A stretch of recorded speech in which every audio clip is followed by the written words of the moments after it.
A heads up to listeners. This episode contains themes of self-harm, suicide, abuse, and conversion therapy. Please do what you need to do to take care of yourself and anyone else listening. Hi, I'm Amara Jones. This is Season 2 of the Anti-Trans Hate Machine, A Plot Against Equality. At the end of Season 1, I knew that we weren't done with the story of the anti-trans hate machine. In fact, since then, there's been a rising tide of anti-trans hate in America. Unlike a few years ago when trans acceptance seemed almost inevitable. But today, we're facing the reality of the Christian nationalist obsession with trans people, one that is deeply connected to their dark, authoritarian project to bring about an anti-democratic future for everyone. Here's the truth. Trans people are in crisis, and America is in crisis. These two stories are inherently linked. That's why this season, we're charting how over 40 years of focus by the conservative movement have brought us here. It's a story of how anti-trans ideas are dressed up as pseudoscience by Christian nationalist groups, seeded across the internet, picked up by right-wing media, and ultimately laundered by mainstream news organizations like the New York Times and the Atlantic magazine. At each stage of the process, they traffic in the notion that trans people aren't real, that we aren't human, and they create the cultural arguments and environment necessary to generate public support for the hundreds of anti-trans bills we've been seeing in state houses over the past few years, inching us further towards fascism. This is the ride that we will be taking this season.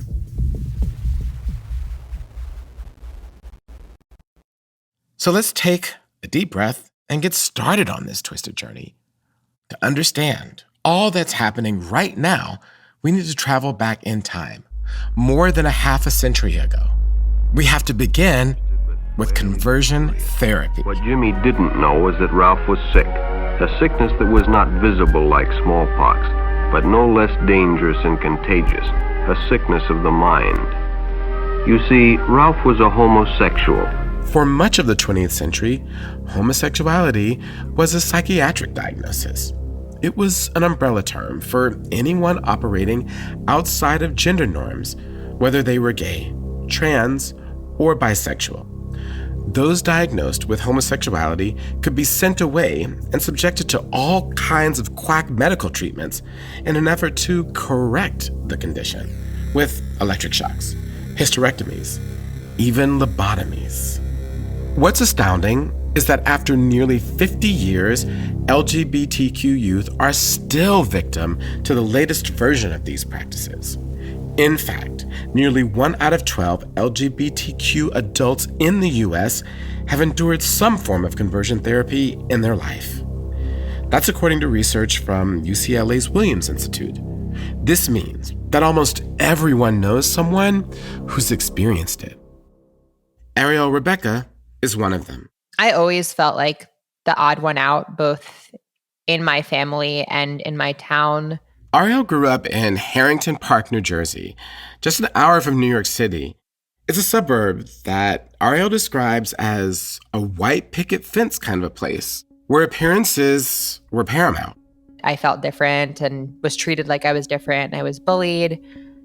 And my family really tried to help me with that. But, like any family, they are imperfect. As a kid, Ariel struggled with depression, and things only got worse as they got older. And puberty, like for a lot of trans kids, was when things started to get really bad. I just had this heightening awareness that I was not a boy. Ariel's mental health continued to deteriorate. They developed an eating disorder, started hurting themselves, and eventually were hospitalized for a suicide attempt. Ariel's parents knew that they had to do something. So they sent Ariel to a place called Carl Brooks School, where their parents genuinely thought that they'd get the help and support that they needed. Ariel remembers driving up to the school for the first time with their parents. So the campus itself had very ominous vibes. It was literally on an old tobacco plantation in Virginia. What? And some of the old buildings were the same, like big white columns with a stone manor house where the family that owned the plantation used to sleep. And like there were historical plaques about the old plantation on the campus.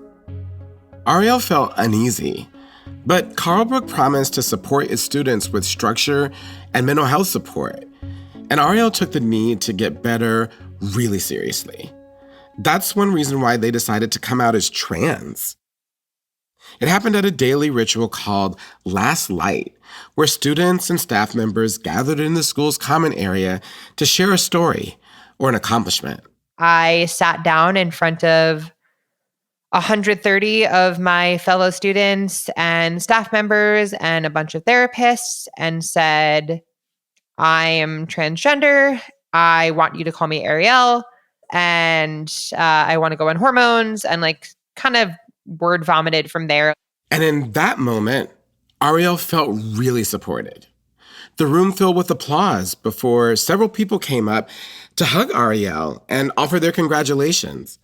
This was a big step for them, and Ariel felt really good and really hopeful about the future. People even started using their pronouns right away. But 1 week later, Ariel's therapist asked them to walk over to his office with him. And on the way over, he said, you know, there's something I have to tell you. I had to tell your parents what you said during Last Light. And I was taken aback and assumed I'd misunderstood. And it was like, sorry, what are you talking about? And he said, I had to tell them that you said you were trans. Ariel felt hurt and angry, but there was no time to process any of those feelings. When they arrived at the office, he just handed Ariel the phone. And from the second I picked up the phone, they were angry with me. And I didn't understand why, but by partway into the phone call, I found out that my therapist, after being forced to do so by the administration, had told my parents that I wasn't actually transgender. This call Ariel had with their parents was only the beginning. I show up in class one day and suddenly everybody's using my dead name again. Everybody's using he, him pronouns again. The administration had told the other students that Ariel was just looking for attention and that they shouldn't change how they referred to their classmate. Some of Ariel's friends tried to resist, but anyone who supported them was disciplined harshly. This was part of a larger culture of discipline and control at Carlbrook. Ariel remembers particularly brutal treatment, in fact, during what the school called workshops. Without fail, they would deprive us of sleep to the point where they could feed us whatever they wanted to feed us about ourselves. And we were so scared of being kicked out of workshops and having to stay in the program for 6 months longer that even if we did have the wherewithal to push back, none of us would. During the workshops, leaders at Carlbrook used other inhumane tactics too. So we weren't allowed to interact with anyone who wasn't in the workshop for the duration of the 3-day workshop. And we would get about 4 hours of sleep a night. And they would say that was because we didn't get through the stuff fast enough and it was our fault. We had to scream at the top of our lungs while pounding a pillow with our full force. The idea was that you were getting out your aggression. In each workshop, there would be a part intended to physically exhaust us.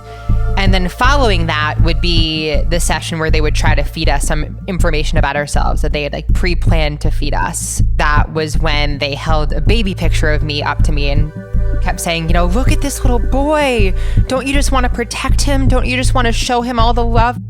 Ariel remembers another particularly difficult session. And I continued to insist that actually, no, a lot of my self-harm and my self-loathing and my attention-seeking behaviors exist because I am so desperate to live my truth for the first time in my life that it's extremely distressing. It always felt draining to have to argue with workshop leaders like this. And I kept trying to push this point with her, and she continued to escalate it. She continued to scream at me and belittle me in front of the peer group about how I wasn't doing the work. And I'm not even joking, like screaming at me top of her lungs. At a certain point, she just screams, "Get the fuck out."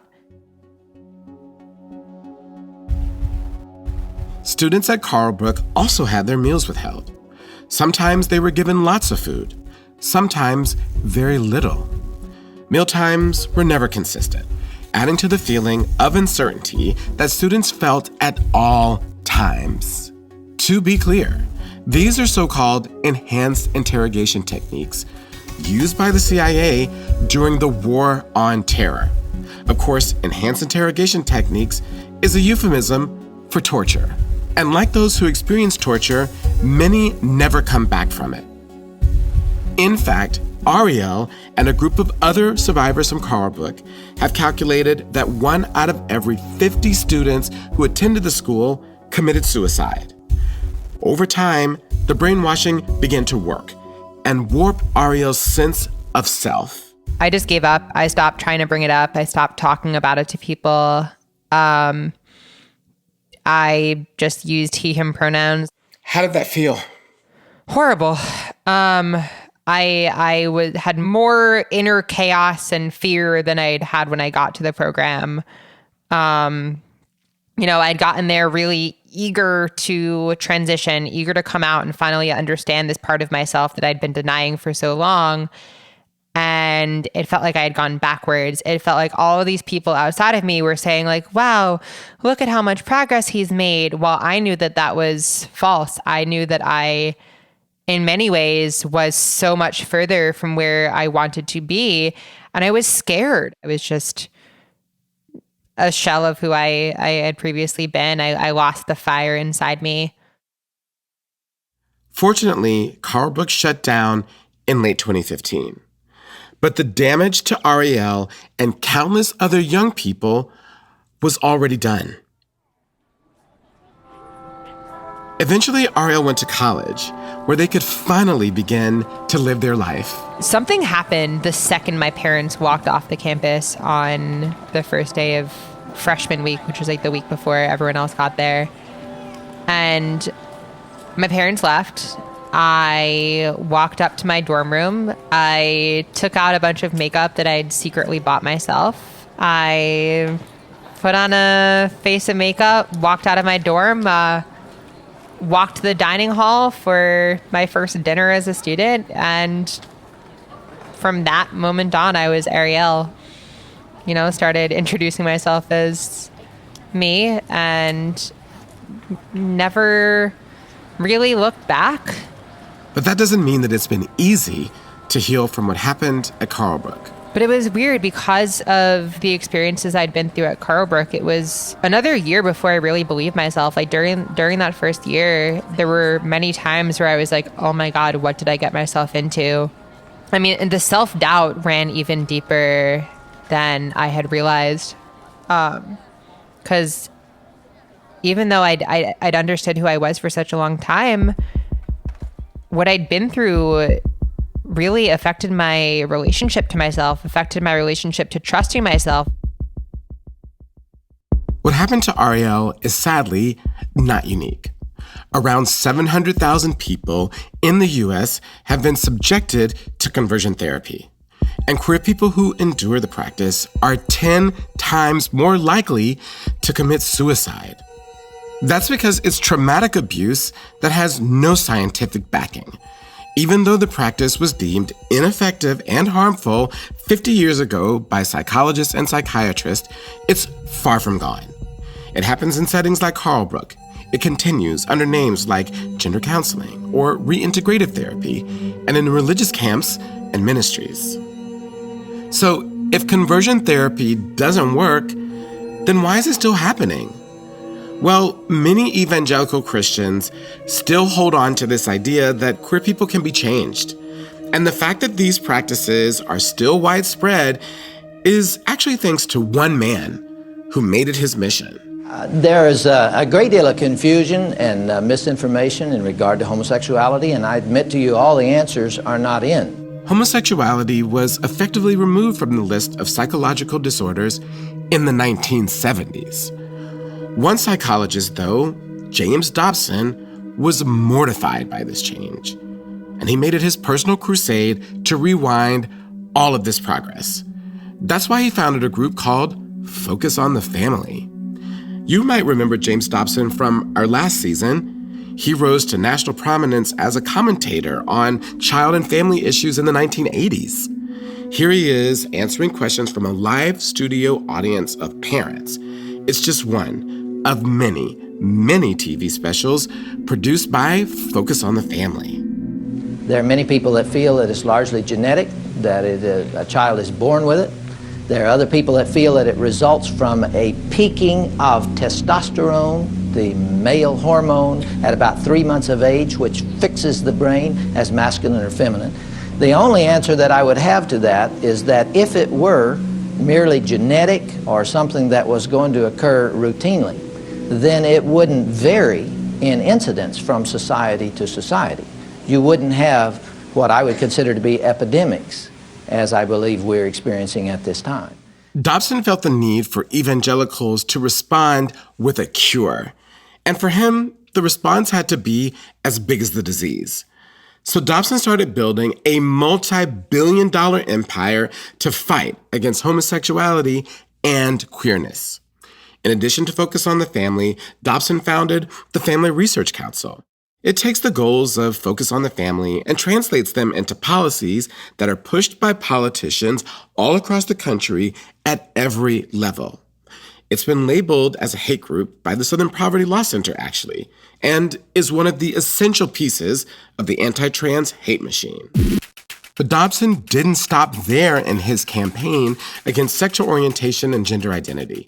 He added a third prong to his pitchfork.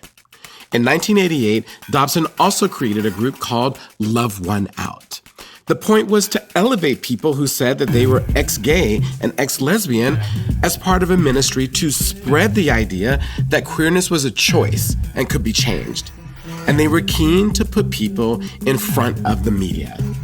We offer help to families who have a loved one living homosexually, and we offer hope to people who are living homosexually who may be dissatisfied or in conflict with their faith. For Melissa Fry-Rear, this billboard represents the truth. Melissa says she used to be gay, but Christianity changed her same-sex lifestyle, something she'll talk about at the conference. A major piece of Dobson's strategy was appealing to secular audiences, too. He used his credentials as a licensed psychologist to spread pseudoscience and junk psychology. We want to talk about the prevention and treatment of homosexuality in boys.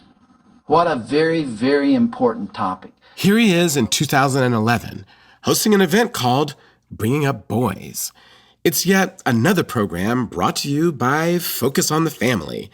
Dobson lays out his classic pseudoscientific spiel that queerness is a social contagion fueled by the mainstream media. Aspect of this. Now, part of this agenda, because that's what it is, has been to teach us that homosexuality is genetic. And the media has worked really hard to convince us of that, and it started about 1990. At the event, Dobson holds up 2 Newsweek covers, reading them aloud.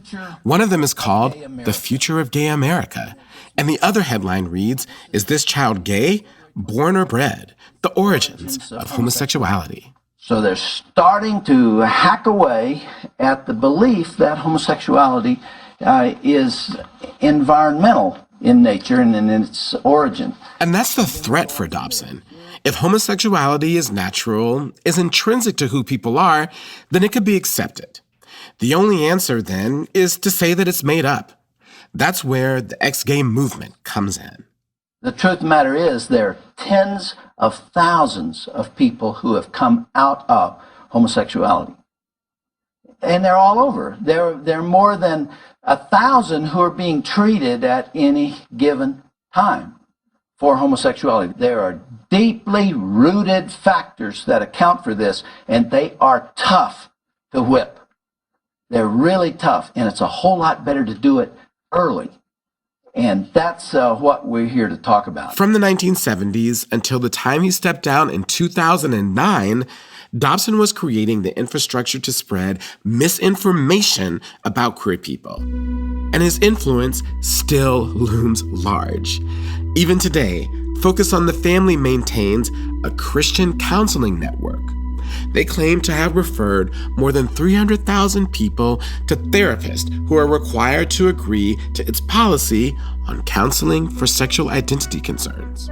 But there is an even darker and sadder part of the way that Dobson moved during the height of his power. It's the way that he exploited fear and death behind an air of concern. Dobson managed to build this empire because he sounds like your grandpa. And he sounds like this guy that has all the folksy wisdom.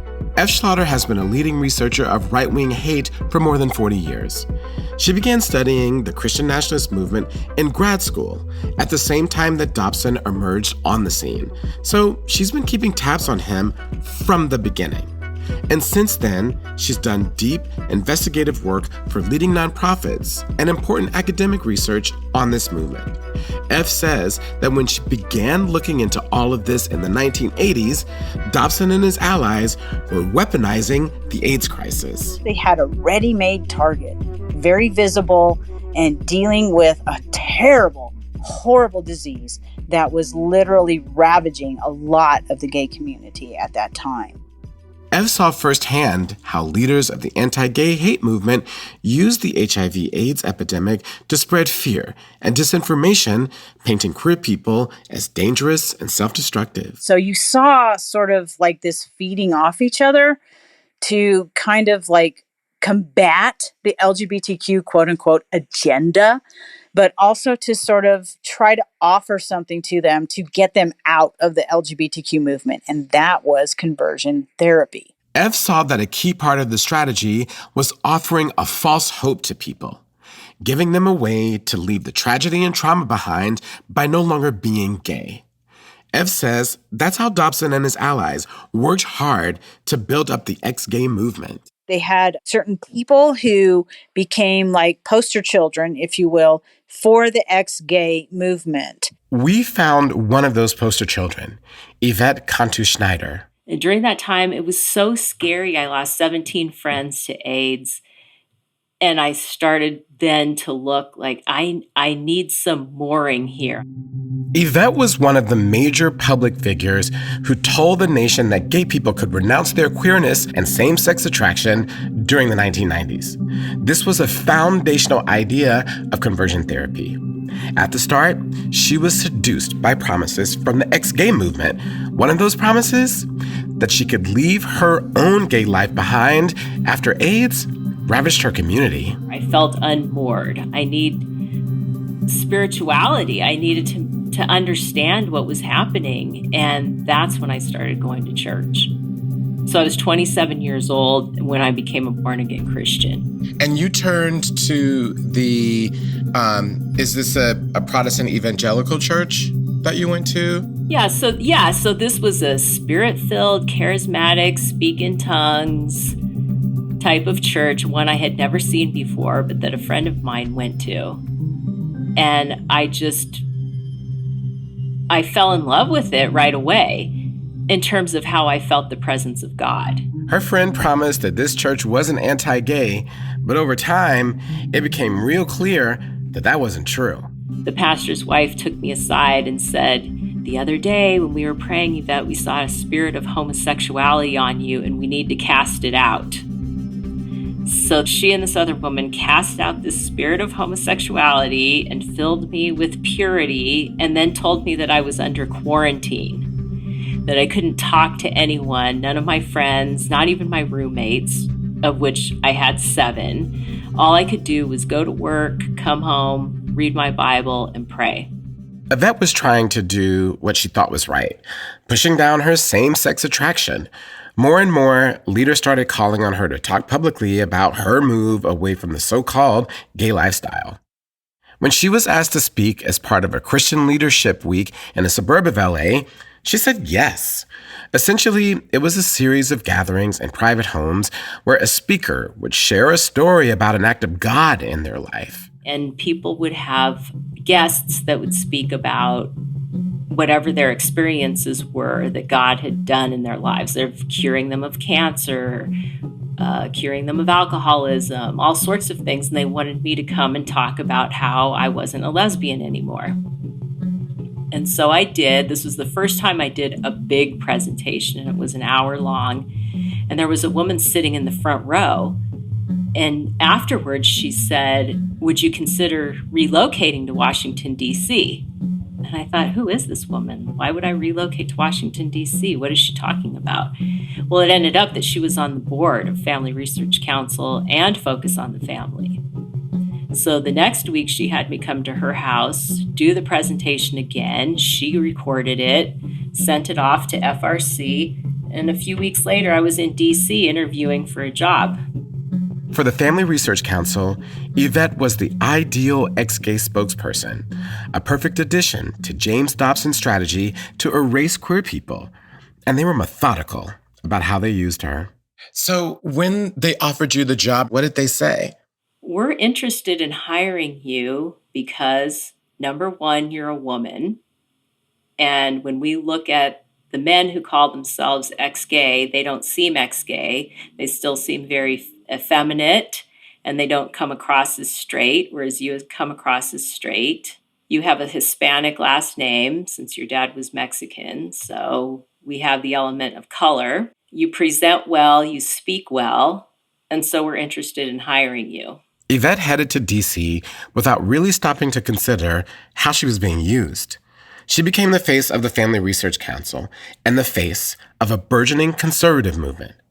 For the next couple of years, you could catch Yvette on TV telling the story of how her gay lifestyle had led her astray.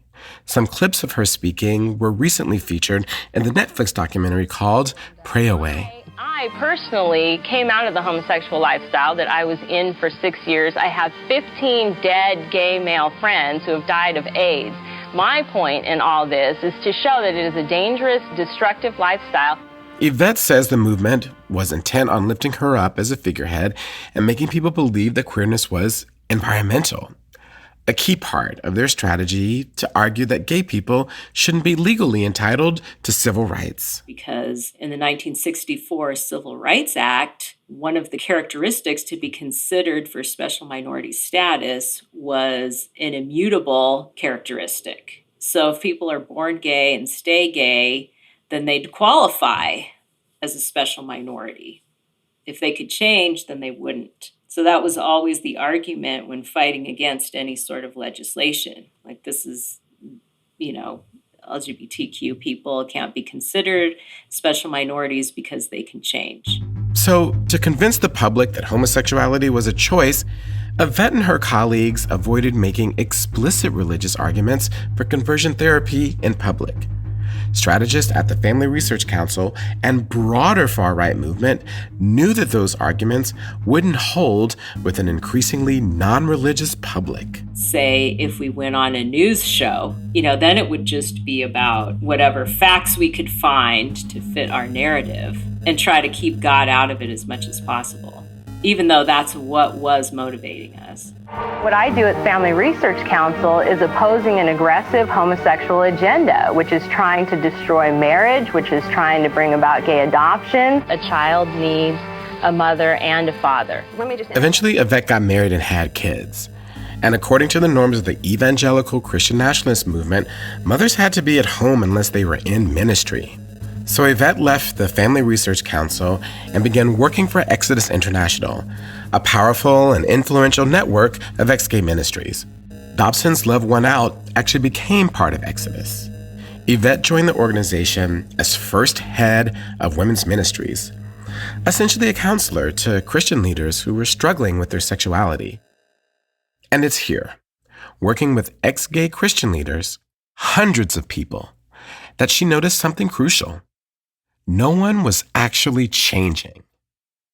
party line was that if someone wasn't changing, they weren't praying hard enough. They didn't love God enough. They weren't reading their Bible enough. There was something wrong with them that they weren't changing. And now I'm realizing, hey, I know these people. They're dedicated and they're not changing. So there's a serious problem. And I had that rift within myself. Now what am I going to do? Like, do I say something? Do I leave? So she finally did leave and renounced her work in the ex-gay movement. I feel shame. I feel guilt. I feel embarrassment that I got sucked in so far because I consider myself an intelligent person, and I wonder what weakness in me allowed for this to happen. How did I get sucked in so completely? What was I trying to prove? Did I need that much approval from others in order to feel good about myself? All those thoughts go through. I've tried to figure it out so many times. And it was just that appeal of being part of a group, that I had a purpose in life that I was going to achieve. And I know that's what fueled me. And it definitely brings on shame, thinking that I sort of denied not only my authenticity, but my humanity in a sense, just to basically please others. And I thought I was pleasing God, but I'm also pleasing a God that others have defined for me. So it really was just about pleasing others. And it's really hard to say. Like, I'm struggling here to say that. I mean, Imara, I wish it wasn't true. I wish I weren't here talking about this. I wish it hadn't happened. But you know, a part of Christianity is grace. And grace is not only something that is extended to other people, it is something that we have to extend to ourselves. And so you have to extend that grace to yourself and believe that that grace is there for you too. But how can you say that to me when some of the work I've done has damaged you, the people you love? Because you get to be human. You know, you get to make mistakes. And it is also very clear to me that you were deeply manipulated. There were people that took advantage of your incredible trauma, an incredible trauma of losing almost 24 people. Yeah. Yvette slowly unwound her affiliation with Exodus. But she wasn't alone in her doubt and shame. Exodus International's president, Alan Chambers, renounced conversion therapy and acknowledged the harm that his organization had done in 2013. Here he is on Anderson Cooper 360. Do you believe that the teachings of Exodus are responsible for people's deaths? When we have told them that they should feel ashamed or that they should try to change these things that we have realized we cannot change, I believe that that causes all sorts of trauma. And I know that there are people who have taken their life because they felt so ashamed of who they are, felt like God couldn't love them as they are. And that's something that will haunt me until the day I die. And Yvette and Alan weren't the only ones. Many of the ex-gay leaders turned their back on conversion therapy and started speaking out. There began to be a growing pushback against these practices. This increasing resistance to trying to change queer people crystallized around the highly publicized death of Ohio teenager Leila Alcorn in 2014. After coming out as trans to her parents, Leila was placed in conversion therapy, according to a suicide note she posted online. Leila's parents have declined to speak with reporters. Before her death, she posted how her mother and father wanted her to be a, quote, perfect little straight Christian boy. In response to Alcorn's death, advocates against conversion therapy organized a petition urging the Obama administration to ban it. These groups knew that the administration had a program where they responded to petitions that received over 100,000 signatures, and this one got enough support in less than a month. This groundswell of outrage against conversion therapy led the Obama administration to find out what was going on with this practice in America. Here's Valerie Jarrett, senior advisor to President Obama and one of his closest confidants. But we certainly consulted with the Department of Education, the Department of Health and Human Services, and what became very readily apparent as I looked at the body of research is not only does that therapy not work, but it has a long-term traumatic impact on the people who are subject to it. And that impact was even exacerbated more so when the people were youngsters. And so the White House decided to respond to the petition in the form of a letter signed by a senior member of the White House staff, which was unprecedented. Jarrett was that official. And so I reviewed multiple drafts of the letter before I felt comfortable that it really embodied the message that I wanted to send. I showed it to the president to make sure he was comfortable with every word I had chosen as well. But I just thought if one young person reads this letter and feels seen and heard and loved and valued, then it's worth it. And then I signed the letter and I felt today was a good day. While a piece of paper on White House stationery may not seem like a lot, what it actually represents is a totally different set of choices by adults in power. Throughout the story of conversion therapy, we have seen the powerful scour every angle for the best way to manipulate queer people and hurt trans youth. But here in the middle of this madness, we have a different set of grown-ups making a different choice. And it shows where we could actually be if people center the humanity of trans people above all else. Here's Jarrett again. As I mentioned at the outset, I also oversaw the Office of Intergovernmental Affairs, and we work closely with local and state elected officials, so we heard from many of them who saw the letter. What they basically said, it's the power of the bully pulpit. It was an issue that just wasn't front and center for them until the President of the United States and the White House says this is an important issue. And tone starts at the top. And now a total of 20 states have conversion therapy bans on the books, thanks in part to the White House deciding to say something on behalf of queer kids. Efforts to ban conversion therapy picked up steam after the Obama administration put its weight behind them. But these bans have managed to stop only about a third of conversion therapy. So, conversion therapy remains widespread and is fundamental to implementing the Christian nationalist vision of America. Emerson Hodges is a research analyst at the Southern Poverty Law Center, the organization which tracks hate groups. He talked to me about the link between conversion therapy, white supremacy, and the future these groups are trying to build. Conversion therapy is about maintaining the binary, which is very important to white supremacy. It's a huge part of white nationalism is masculinity and femininity having their roles strictly defined. Because white nationalism and Christian nationalism are deeply authoritarian movements. Conversion therapy is a means of control to keep that system in place, to continue to benefit the power structure. And that's why it's so dangerous, because it's couched in family rhetoric, but at the end of the day, it only protects the people that benefit it. Everyone else either needs to become somebody else, or you're an outsider, you're cast out.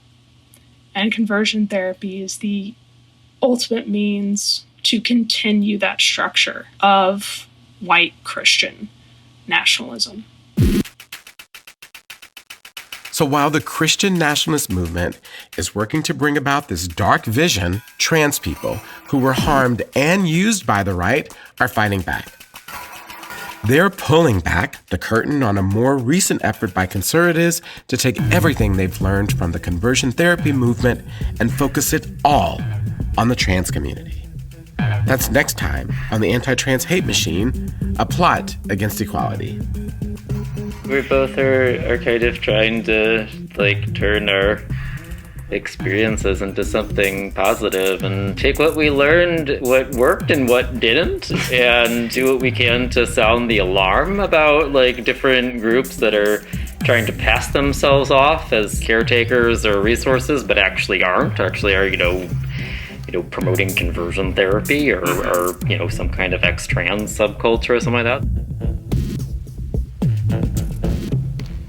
If you appreciate the reporting we're doing on the anti-trans hate machine, please consider supporting our work in 2 key ways. First, you can help us by spreading the word about the anti-trans hate machine and how it works by telling your friends about the show and joining the conversation by using hashtag anti-trans hate machine on social media. I would also be grateful if you donated to Translash Media so that we can continue our fearless reporting, taking on this behemoth and investigating the way that this hate movement spreads. You can do so at www.translash.org.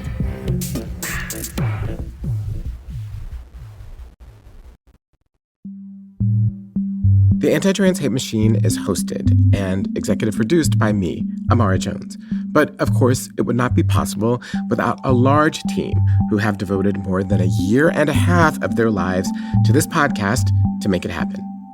Oliver Ash Klein is our senior producer, and Nicole Kelly is our editor. Our producers include Josephine J. McCullough, Anne-Maria Wad, and Mara Laser. Our associate producers are Vera B., Ren Farrell, R. Robinson, Nicole Richards, and Tyler Wilson. Fact-checking for this season comes from Stephen Crichton. This series is sound designed by Xander Adams. Zach Lanius helped with audio production. Our social media team includes Danny Capistrano, head of digital strategy, as well as Brennan Beckwith, our social media producer. The music you heard in this episode comes from Silver Maple, Yi Nantiro, Ben Elson, Paper Ease, Lennon Hutton, Lex Valena, Martin Moses, Emil Axelson, Craft Case, Lotus, Broke for Free, and Xander Adams.